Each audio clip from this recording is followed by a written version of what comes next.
my segment now, which is a op-ed that we recently published on CoinDesk.com by Peter McCormack.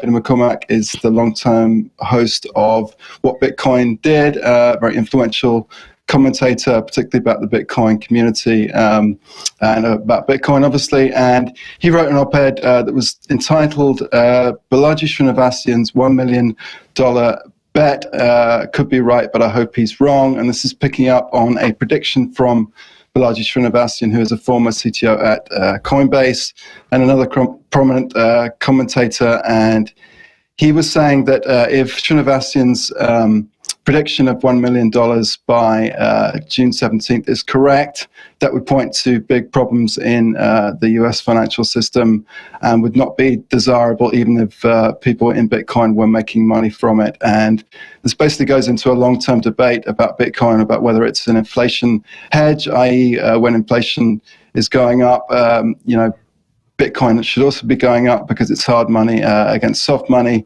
And Peter McCormack says in this op-ed that while it might be true that the inflation hedge is making a reemergence as inflation is rising and monetary people are making reactions to the financial crisis, the banking crisis, it's not necessarily desirable that Bitcoin is going up in that circumstance. And what we really need is widespread adoption of Bitcoin in order to make that inflation hedge thesis something good for the world. And at the moment, Bitcoin is mostly a speculative asset. So if its price is rising, then it's not necessarily a good thing. So what do you guys think about that? Jen, do you want to start with this?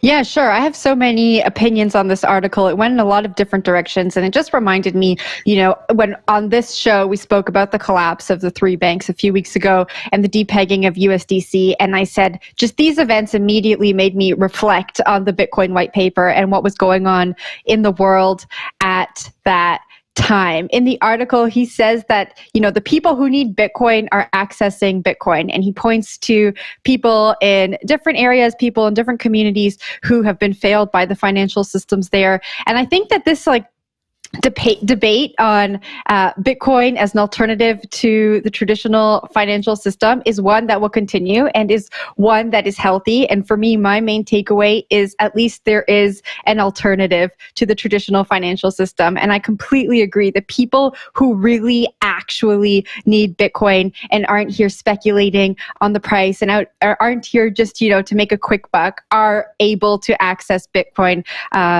through various different ways. And so that was my main takeaway. At the end of the article, he calls for more education towards this mainstream adoption.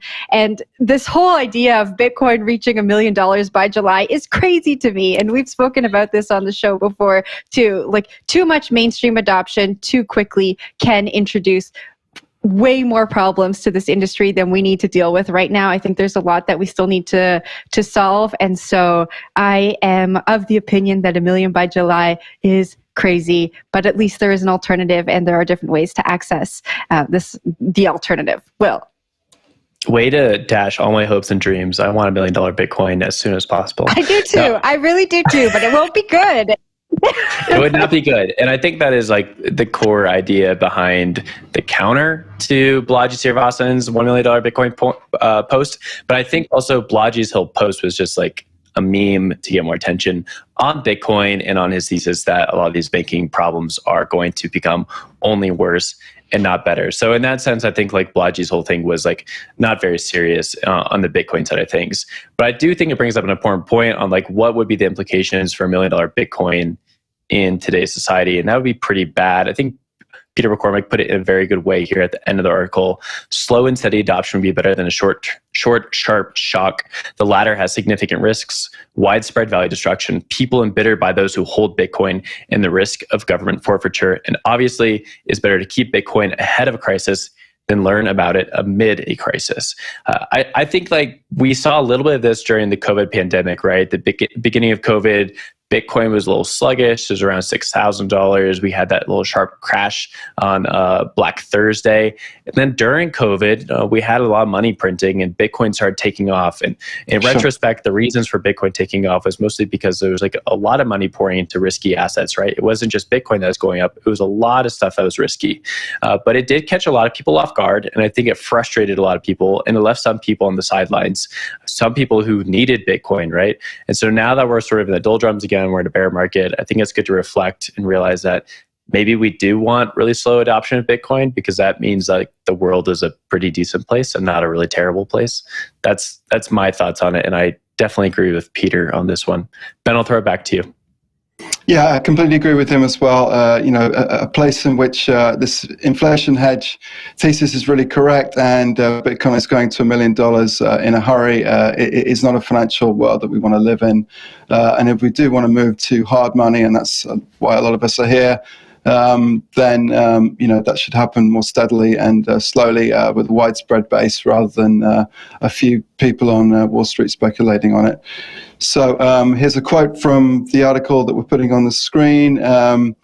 He's basically saying what I just said, which is that a hedge requires understanding across the world, and it's not something that should be just something amongst a few different people. And here in the United States, it's really something for people who live in countries with inflation problems, with bad monetary management problems that really need this. And those are the people we really need to reach out to and educate about what hard money is versus soft money.